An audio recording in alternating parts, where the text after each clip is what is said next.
Hello dear all student, नमस्ते। बहुत बहुत स्वागत है आपका अपने चैनल में केमिस्ट्री क्वेस्ट में, जिसके अंदर हम लोग आज देखने वाले ग्रेड 10th आईसीएसई का स्टडी ऑफ कंपाउंड का पहला chapter and we called as a hydrogen chloride. Hydrogen chloride बहुत ही अमेजिंग सा कंसेप्ट होता है बच्चे, बहुत ही छोटा सा चैप्टर है लेकिन इंपॉर्टेंट भी होता है, तो उसको पढ़ना बहुत जरूरी होता है। इस चैप्टर को हम लोग दो हिस्सों में बांटेंगे। पहला होगा hydrogen chloride gas, laboratory preparation of hydrogen chloride gas. बाद में वही गैस को हम लोग पानी में डिसॉल्व करके हाइड्रोक्लोरिक एसिड बनाने वाले। तो बच्चों रेडी रहना, स्टार्ट राइटिंग और छोटे छोटे नोट्स बनाना शुरू कर दो बच्चों। चलो लिखते हैं। पहले तो हम लोग लेते हैं हाइड्रोजन क्लोराइड का इंट्रोडक्शन लेंगे बच्चों। मुझे बताओ हाइड्रोजन क्लोराइड का फॉर्मूला क्या होता है? हाइड्रोजन क्लोराइड का फॉर्मूला होता है HCl। अरे पता चला सर, हाइड्रोजन नॉन मेटल होता है, क्लोरीन नॉन मेटल होता है। जब दो नॉन मेटल जुड़ते हैं तो क्या होता है? शेयरिंग ऑफ इलेक्ट्रॉन्स होता है। एंड बच्चों जब शेयरिंग ऑफ इलेक्ट्रॉन्स होता है तो कौन सा कंपाउंड बनता है? आपका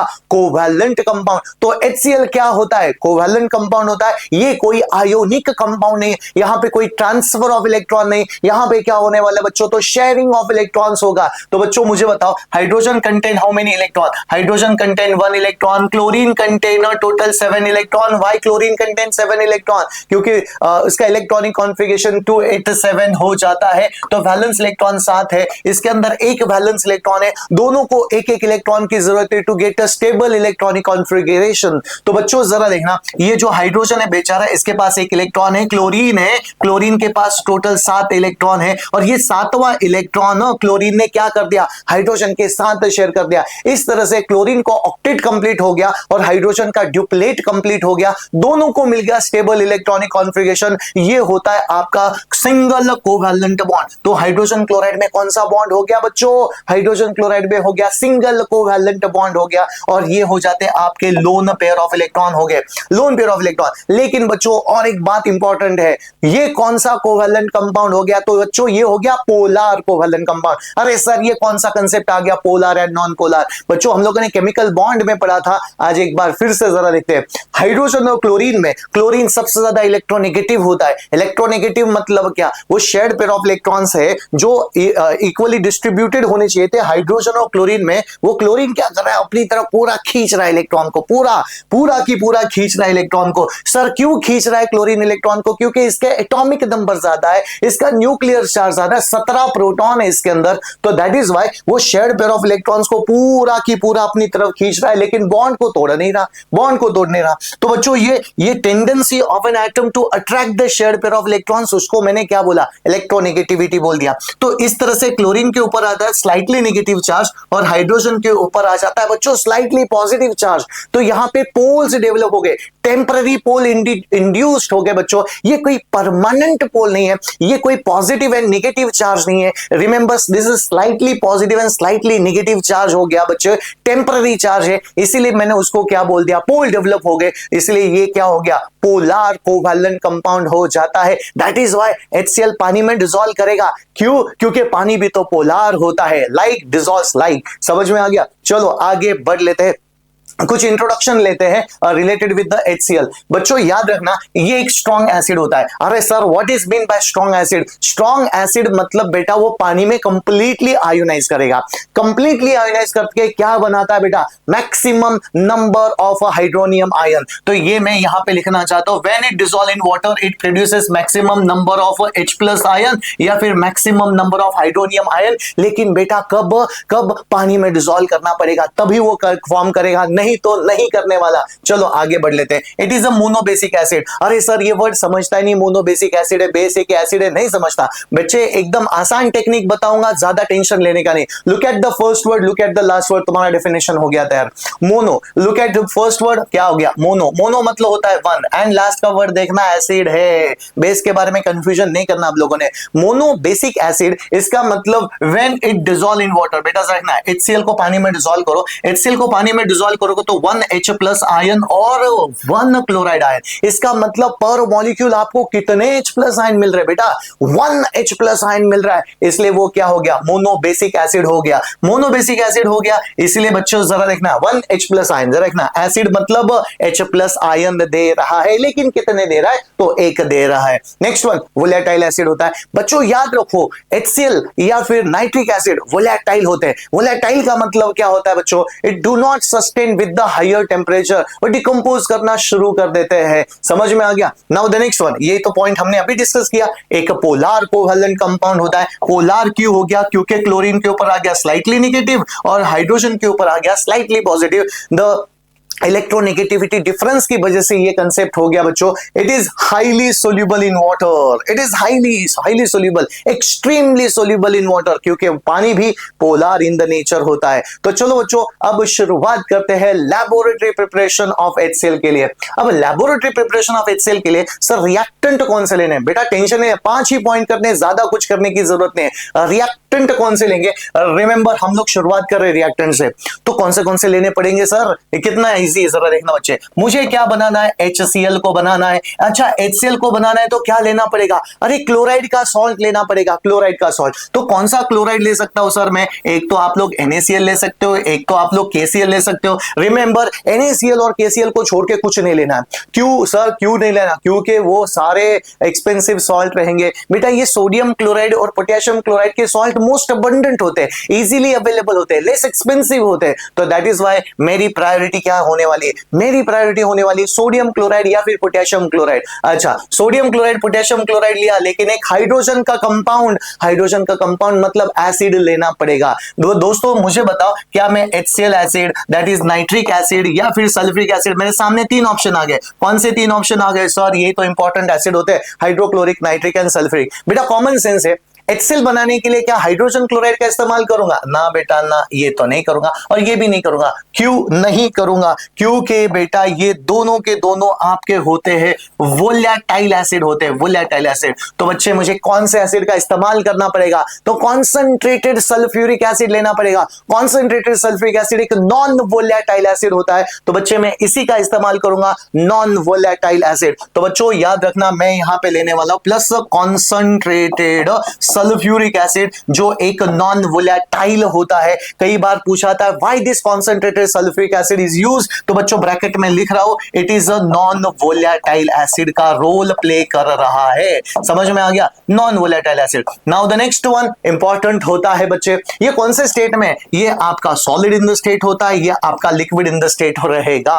तो बच्चों रिएक्टेंट के बारे में तो हम लोगों ने पढ़ लिया। अब जरा देखते हैं लेबोरेटरी सेटअप का प्रिपरेशन कैसा रहेगा। अब ये लेबोरेटरी सेटअप में बच्चों देखना, ये लेबोरेटरी सेटअप होता है जहां पे एक राउंड बॉटम फ्लास्क है और राउंड बॉटम फ्लास्क में अंदर एक थीसल फनेल डाला है, थीसल फनेल जिसका एंड बहुत लंबा होता है। ये हो गया थीसल फनेल। यहां पे डाल दिया बच्चे हमने सोडियम क्लोराइड या फिर पोटेशियम क्लोराइड का सॉलिड, ठीक है ना। ऊपर से डाल रहे कॉन्सेंट्रेटेड सल्फ्यूरिक एसिड डाल रहे। नाउ द नेक्स्ट वन, यहां पे रिएक्शन होगा, HCl गैस निकलेगा और ये HCl गैस फिर से एक लिक्विड में पास कर रहे बच्चे। क्या होता है लिक्विड? थोड़ी देर के बाद देखेंगे, ठीक है ना। एक लिक्विड में पास कर दिया, एक ड्राइंग एजेंट है, और बाद में यहां पे बच्चों मुझे क्या मिल जाता है? एक ड्राई HCl गैस। समझ में आ गया? ड्राई। ये पूरा एक लेबोरेटरी सेटअप होता है बच्चों, जरा देखना। चलो नाउ क्यों ना इक्वेशन को किया जाए। तो इक्वेशन क्या होते हैं, रिएक्शन क्या होते हैं, अब मजा आएगा बच्चों, जरा देखना आप लोगों ने। नाउ यहां पे बच्चे मैंने कौन सा केमिकल कंपाउंड लिया? NaCl, या फिर आप लोग KCl भी ले सकते हो। किसके साथ रिएक्ट किया बच्चों? तो कॉन्सेंट्रेटेड सल्फ्यूरिक एसिड के साथ रिएक्ट कर दिया। अच्छा टेम्परेचर कितना रखना है? यहां पे सबसे इंपॉर्टेंट बात हो जाती है, temperature should be below 200 degree Celsius होना चाहिए। अब ये टेम्परेचर बिलो 200 क्यों होना चाहिए दोस्तों, जरा देख लेते हैं इसके पीछे कारण क्या होता है। मुझे बताओ सल्फ्यूरिक एसिड क्या होता है? सल्फ्यूरिक एसिड आपका डाइबेसिक एसिड है। अरे सर डाइबेसिक मतलब क्या? इसके अंदर 2 हाइड्रोजन आयन होते हैं। अब ये सोडियम क्लोराइड क्या करेगा? जब टेम्परेचर बिलो 200 रहेगा तो सोडियम एक हाइड्रोजन को डिस्प्लेस करेगा। रिमेंबर एक हाइड्रोजन को डिस्प्लेस कर रहा है, 2 के 2 नहीं बच्चे, एक हाइड्रोजन को। ये कारनामा कब होता है? जब टेम्परेचर आपका बिलो 200 होता है तभी होगा, नहीं तो नहीं होगा। टेम्परेचर बिलो 200, तो इसका मतलब सोडियम ने क्या कर दिया, एक हाइड्रोजन को रिप्लेस कर दिया, लेकिन एक हाइड्रोजन वहीं पे रहा। एक हाइड्रोजन को रिप्लेस करने के बाद ये फॉर्मूला बना आपका NaHSO4 प्लस HCl, गैस निकल गया। ये गैसियस स्टेट में रहेगा बच्चों, गैसियस स्टेट में। लेकिन जो केमिकल कंपाउंड बना उसका नाम क्या रहेगा बच्चे, उसका नाम रहेगा सोडियम बाइसल्फेट या फिर सोडियम हाइड्रोजन सल्फेट। तो बच्चों मैं लिखना चाहता हूं ये केमिकल कंपाउंड का नाम रहा सोडियम बाइसल्फेट। तो लिखो बच्चों, इंपॉर्टेंट होता है, कभी कभी पूछा जाता है कि अबव 200 पे क्या मिला, बिलो 200 पे कौन सा केमिकल कंपाउंड मिला, तो अब बिलो 200 सोडियम बाइसल्फेट आपको मिला। बच्चे यू टेल मी, अगर मैंने पोटेशियम क्लोराइड यहां पे लेता था, पोटेशियम क्लोराइड, इन केस अगर मैं यहां पे पोटेशियम क्लोराइड लेता था तो मुझे कौन सा कंपाउंड बनता था, पोटेशियम बाइसल्फेट बनता था, कॉन्सेंट्रेटेड सल्फ्यूरिक एसिड के साथ HCl गैस यहां से निकल के भाग जाता था। नाउ रिमेंबर, कुछ बच्चे सवाल पूछेंगे, sir what will happen if the temperature is above 200 degree Celsius. Above 200 पे क्या करता है बच्चे, जरा देखना, ये NaCl लिया, फिर से कॉन्सेंट्रेटेड सल्फ्यूरिक एसिड लिया, राइट बच्चों, फिर से कॉन्सेंट्रेटेड सल्फ्यूरिक एसिड। अब टेंपरेचर बढ़ा दिया above 200 degree Celsius, temperature is above 200। अब बच्चे जरा देखना, सोडियम क्या करेगा, दोनों के दोनों हाइड्रोजन को डिस्प्लेस करेगा, दोनों को भगा देगा, और दोनों को भगा देने के बाद आपको मिल जाता है बेटा Na2SO4 प्लस HCl, और इक्वेशन को कर दिया बैलेंस, इक्वेशन को कर दिया बैलेंस। लेकिन बच्चों याद रखना, जब भी लैबोरेटरी प्रिपरेशन पूछा जाता है तो हमें कौन सा रिएक्शन लिखना पड़ता है, ऊपर का।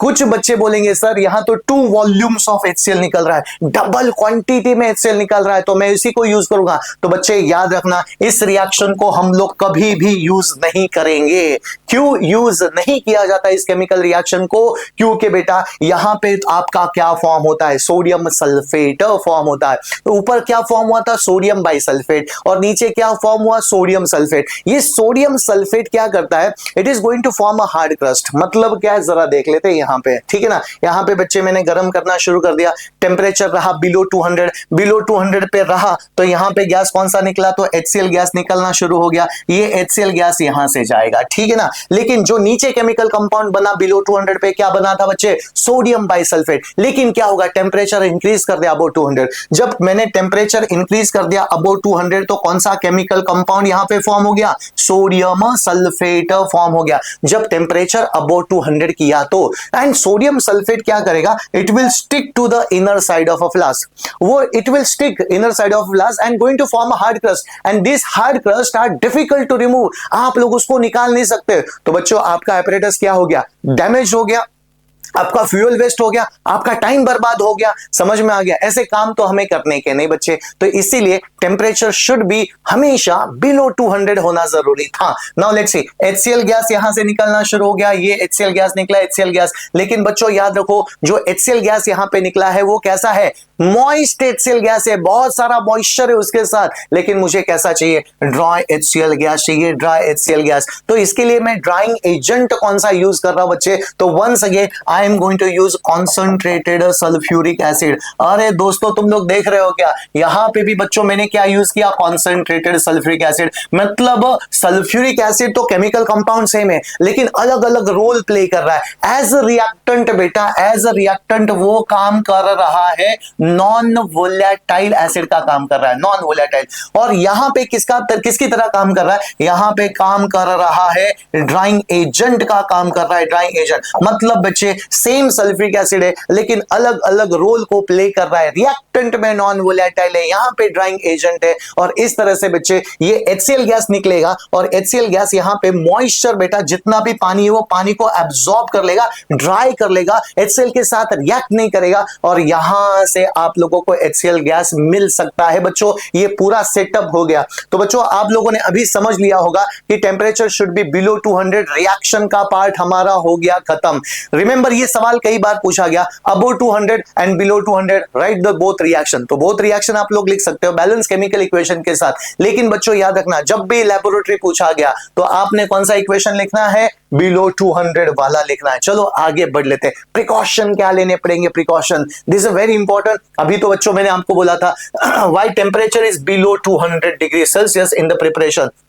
क्योंकि बच्चे ये क्या फॉर्म करता है, to avoid the formation of sodium sulphate, sodium sulphate को फॉर्म कर लेता है। और ये सोडियम सल्फेट हो या पोटेशियम सल्फेट, वो कुछ भी हो सकता है, पोटेशियम लिया तो पोटेशियम सल्फेट बनेगा, सोडियम लिया तो सोडियम सल्फेट बनेगा, and going to form a hard crust. समझ में आ गया? It will stick to the inner side of a flask, and when it stick to the inner side of a flask, वो चिपक जाता है अंदर से। अब चिपक गया तो क्या हो गया बच्चे, हार्ड क्रस्ट को फॉर्म कर लिया, and this hard crust are difficult to remove, तुम्हारा एपरेटस डैमेज हो गया। समझ में आ गया? Difficult to remove from the reaction flask and hence the apparatus damage, apparatus damage हो जाता है। दूसरा प्रिकॉशन क्या हो सकता है बच्चे, द थिसल फनेल का एंड। अब जरा एक ओवर डायग्राम में चलते हैं, यहां पे and of the thistle funnel, and of the thistle funnel कहां पे डिप होना चाहिए बच्चे, एसिड में डिप होना चाहिए।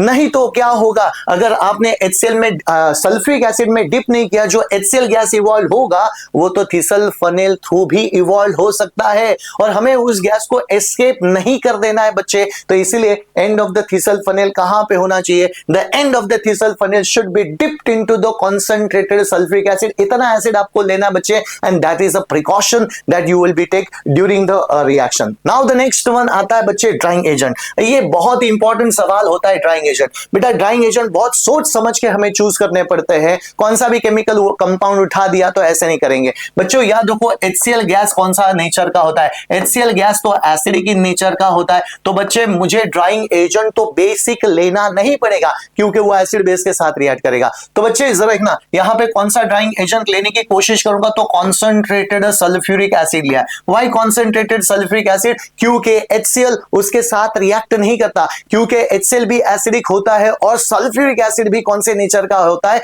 तो एसिडिक इन नेचर होता है। दे डू नॉट रिएक्ट, समझ में आ गया? वो एक दूसरे के साथ रिएक्ट नहीं करेंगे, क्यों? क्योंकि sulphuric acid is acidic in nature होता है। समझ में आ गया? एसिडिक इन नेचर है, एसिड एसिड एक दूसरे के साथ रिएक्ट नहीं करेंगे। लेकिन एक सवाल बच्चे काफी पूछा जाता है कि why calcium oxide, remember calcium oxide, calcium oxide को क्या बोला गया बच्चे, क्विकलाइन बोला जाता है। वेरी इंपॉर्टेंट क्वेश्चन होता है क्विकलाइन। समझ में आ गया? तो मैंने उसको बोल दिया क्विकलाइन। व्हाई क्विकलाइन इज नॉट यूज्ड, ये सवाल कई बार पूछा गया है बच्चों, व्हाई क्विकलाइन इज नॉट यूज्ड। तो बच्चों मैं यहां पे लिख रहा हूं, आप लोग भी उसको लिख सकते हो, व्हाई क्विकलाइन इज नॉट यूज्ड। ठीक है ना? अच्छा, रिमेंबर क्विकलाइन बहुत ही अच्छा ड्राइंग एजेंट होता है। क्विकलाइन एक सॉलिड होता है बच्चे, जल्दी से मॉइस्चर को एब्जॉर्ब कर लेता है, लेकिन इस यहां पे हम लोग क्विकलाइन का इस्तेमाल नहीं करेंगे। तो क्यों नहीं करेंगे? क्योंकि बच्चे कैल्शियम ऑक्साइड क्या होता है, अल्कलाइन इन द नेचर होता है। अल्कलाइन का मतलब क्या होता है बच्चे, अल्कलाइन का मतलब होता है it is basic in the nature होता है, बेसिक इन द नेचर। और वो बेस किसके साथ रिएक्ट करेगा, इवॉल्व HCl के साथ रिएक्ट करेगा, और HCl उसके साथ रिएक्ट करके हमें विल नॉट गेट HCl, क्योंकि बेटा हमारा ऑब्जेक्टिव क्या है, HCl को बनाना, HCl को बर्बाद करना, ये हमारा ऑब्जेक्टिव नहीं है। समझ में आ गया? तो बच्चे क्या हो सकता है यहाँ पे, ये जो कैल्शियम ऑक्साइड है which is basic in the nature, वो किसके साथ रिएक्ट करेगा, HCl के साथ रिएक्ट करेगा। ये इक्वेशन भी कभी पूछा गया है बच्चों, कैल्शियम क्लोराइड के साथ हाइड्रोक्लोरिक एसिड का इक्वेशन। तो बच्चे यहाँ पे क्या होने वाला है, you will be getting salt and water, this is the famous equation we called as a neutralisation, क्योंकि ये एसिड होता है, ये बेस होता है। एसिड बेस क्या फॉर्म करते हैं बच्चे, तो न्यूट्रलाइजेशन, कैल्शियम क्लोराइड का सॉल्ट बन गया यहाँ पे, और हमारा HCl तो बर्बाद हो गया। तो इसीलिए हम लोग कैल्शियम ऑक्साइड, बाद में होता है बच्चे एक और केमिकल कंपाउंड P2O5, ये नहीं यूज करना है। P2O5 फास्फोरस पेंटॉक्साइड होता है, इसका रिएक्शन करने की आपको जरूरत नहीं है। कैल्शियम ऑक्साइड का रिएक्शन आप लोग जरूर कर लेना।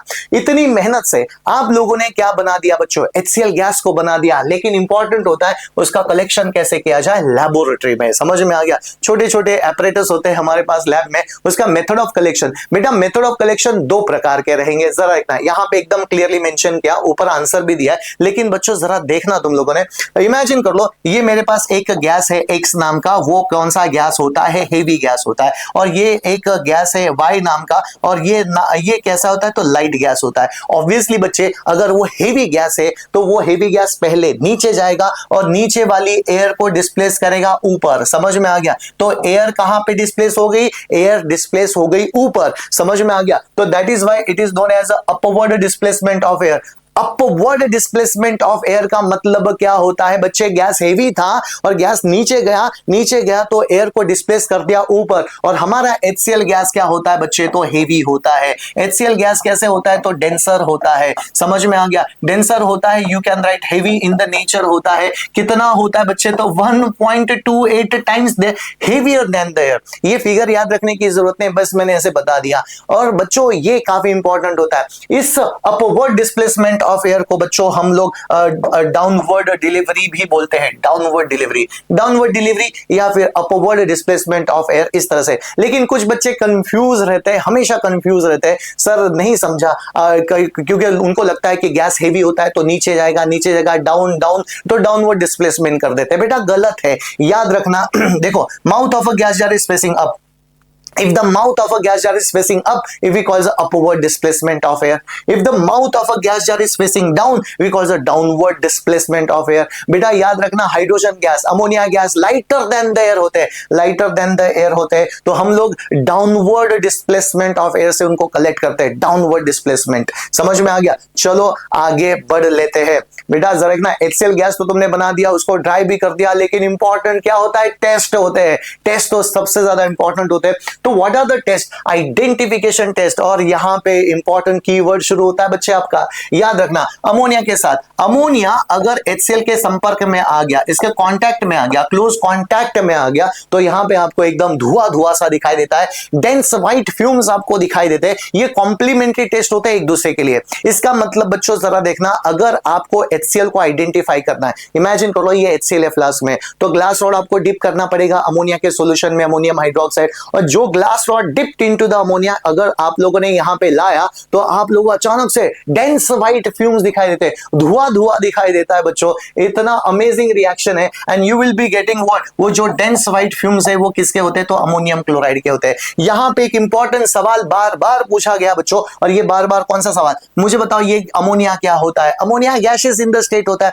HCl भी क्या हो गया? गैसेस इन द स्टेट हो गया। अमोनियम क्लोराइड क्या बना? सॉलिड इन द स्टेट बना। जो छोटे छोटे आपको सॉलिड के क्रिस्टल, डेंस व्हाइट फ्यूम्स क्या होते हैं? छोटे छोटे क्रिस्टल्स होते हैं अमोनियम क्लोराइड के, छोटे छोटे सॉलिड के पार्टिकल्स होते हैं अमोनियम क्लोराइड के, और ये आपके बन जाते हैं डेंस व्हाइट। आपको कई बार सवाल पूछा गया बच्चों, नेम अ बेसिक गैस। ये आपका एक अल्कलाइन गैस होता है। और ये गैस कौन सा होता है बच्चे? एसिडिक गैस होता है। एक अल्कलाइन गैस है, एसिडिक गैस है, रिमेंबर। और वो कंबाइन करेंगे तो क्या फॉर्म करेंगे? सॉलिड। बहुत ही इंपॉर्टेंट क्वेश्चन होता है बच्चे, आपको पूछाता है name the two gases react to form a solid, one is alkaline, one is acidic. तो बच्चे ये इंपॉर्टेंट हो जाता है, इसका रिएक्शन भी। अच्छा, अगर आपको अमोनिया को आइडेंटिफाई करना है तो ग्लास रॉड को आपको डिप करना पड़ेगा HCl में।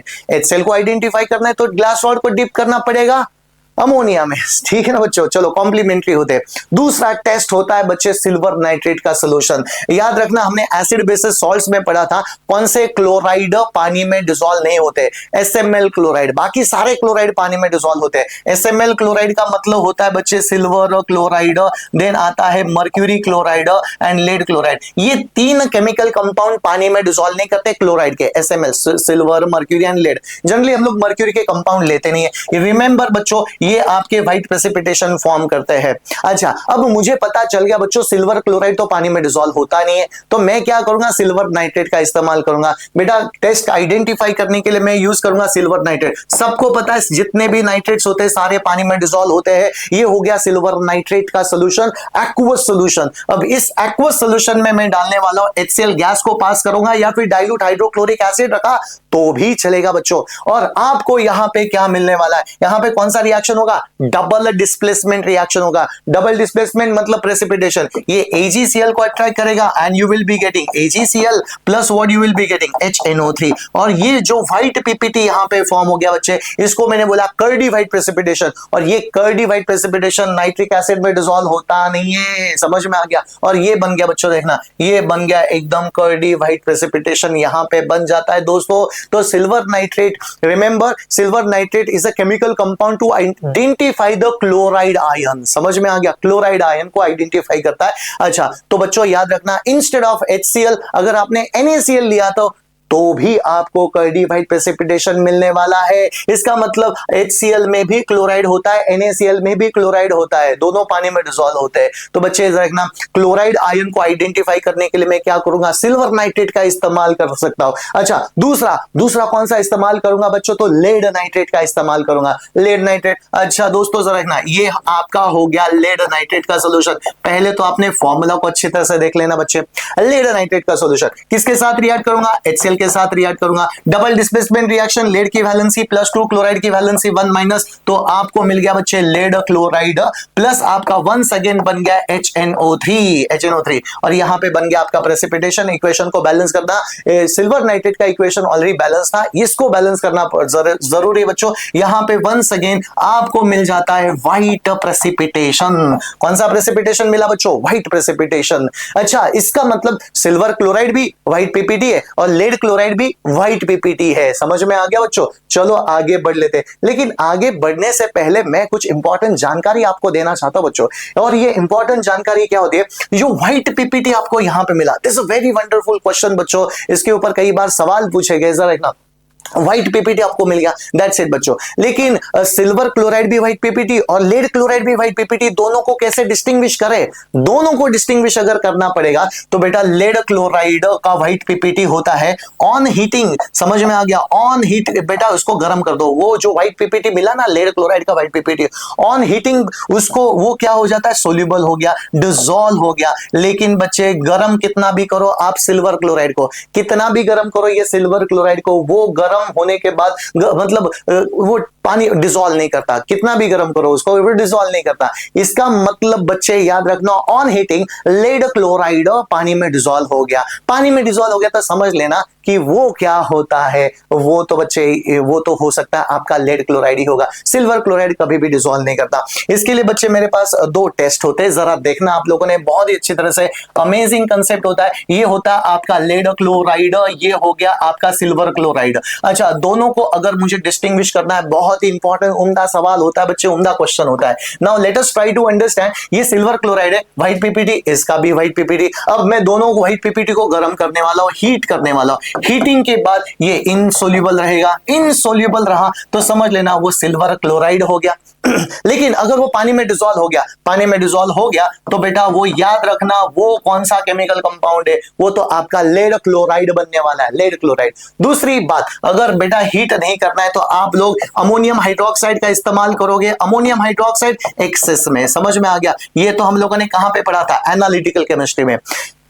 पीपीटी मिल गया, एक्सेस में सोल्यूबल है कि इनसोल्यूबल है जरा चेक कर लेना, समझे ना। और ये सिल्वर क्लोराइड अमोनियम हाइड्रोक्साइड में क्या हो जाता है, एक्सेस ऑफ अमोनियम हाइड्रोक्साइड में डिसॉल्व हो गया, और ये लेड क्लोराइड इनसोल्यूबल रहेगा, क्योंकि वो सोल्यूबल कहां पे होता है बच्चे, वो तो सोल्यूबल सिर्फ सोडियम हाइड्रोक्साइड में डिसॉल्व करेगा। सोडियम हाइड्रोक्साइड में zinc and lead is soluble, लेकिन अमोनियम हाइड्रोक्साइड में जिंक, बाद में कॉपर, बाद में सिल्वर का सॉल्ट आल्सो सोल्यूबल। तो कभी सवाल पूछा गया है बच्चों, name the solvent for AgCl। AgCl तो व्हाइट पीपीटी फॉर्म करता है, उसके लिए सॉल्वेंट कौन सा रहेगा, उसके लिए सॉल्वेंट रहेगा एक्सेस ऑफ अमोनियम हाइड्रोक्साइड, ये सॉल्वेंट होगा बच्चों आपके लिए, ठीक है ना। चलो आगे बढ़ लेते तो उसकी फिजिकल प्रॉपर्टीज बच्चों, यहां पे लैबोरेटरी प्रिपरेशन इसका खत्म हो जाता है। अब फिजिकल प्रॉपर्टीज ऑफ HCl करेंगे। पहले तो it is a colourless, now next one, it is a pungent choking smell होता है बच्चों, पंजेंट चोकिंग स्मेल। इसका is slightly sour to taste होता है, क्योंकि एसिड है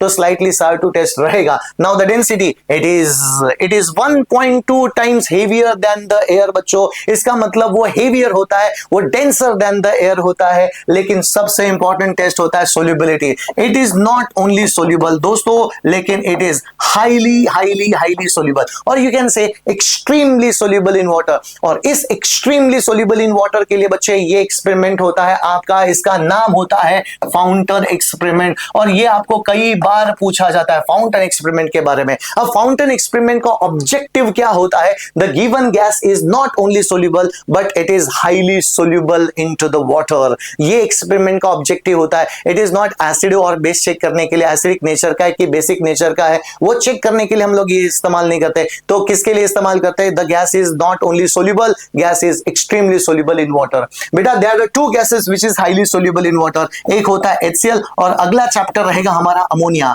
तो ammonia is also highly soluble and HCl is also highly soluble. Only the thing is that HCl is acidic in nature होता है और ये कौन सा नेचर का होता है बेटा? बेसिक अल्कलाइन नेचर का होता है। तो बच्चों जरा देखना, इस राउंड बॉटम फ्लास्क में मैंने भर भर के HCl गैस को रखा था और HCl गैस को थोड़ा सा इस ड्रॉपर से बाहर निकाला तो लोअर प्रेशर बन गया, फ्लास्क में बन गया लोअर प्रेशर। और ये पूरी असेंबली को मैंने डिप कर दिया कहां पे? ब्लू कलर के लिटमस सॉल्यूशन में। अब ये लो प्रेशर बैलेंस करने की कोशिश करेगा, इन बैलेंसिंग ये जोर से ऊपर आएगा। कौन? ब्लू कलर का सॉल्यूशन, क्योंकि अंदर लो प्रेशर एरिया है। तो बच्चे जोर से आएगा, यहां पे जब भी आएगा तो कौन से कलर का बनाएगा? ब्लू कलर का रेड कलर में हो जाता है। रेड कलर के फव्वारे यहां पे मिलते हैं, रेड कलर के फाउंटेन यहां पे मिलते हैं। इसका मतलब बेटा ये जो गैस अंदर था, ये जो पानी आया ब्लू लिटमस का, तो वो पटापट पटापट उसमें डिसॉल्व हो गया। It is not only soluble, it is extremely soluble. जैसे पानी दिखा ब्लू लिटमस का, उसमें वो डिसॉल्व हो गया और ब्लू चेंजेस टू रेड हो गया। इमेजिन कर ले, अगर आपको अमोनिया दिया होगा तो बच्चे नीचे क्या लेना पड़ेगा? नीचे तो रेड लेना पड़ेगा। फाउंटेन कौन सा बनेगा? फाउंटेन तो आपका ब्लू बनेगा। तो दोस्तों इस तरह से हम लोगों ने लैबोरेटरी प्रिपरेशन को कर दिया, फिजिकल प्रॉपर्टीज को कर दिया। अगले वीडियो में हम लोग बात करने वाले वेरी इंपॉर्टेंट केमिकल प्रॉपर्टीज की बात करेंगे। तब तक पढ़ते रहिए। धन्यवाद।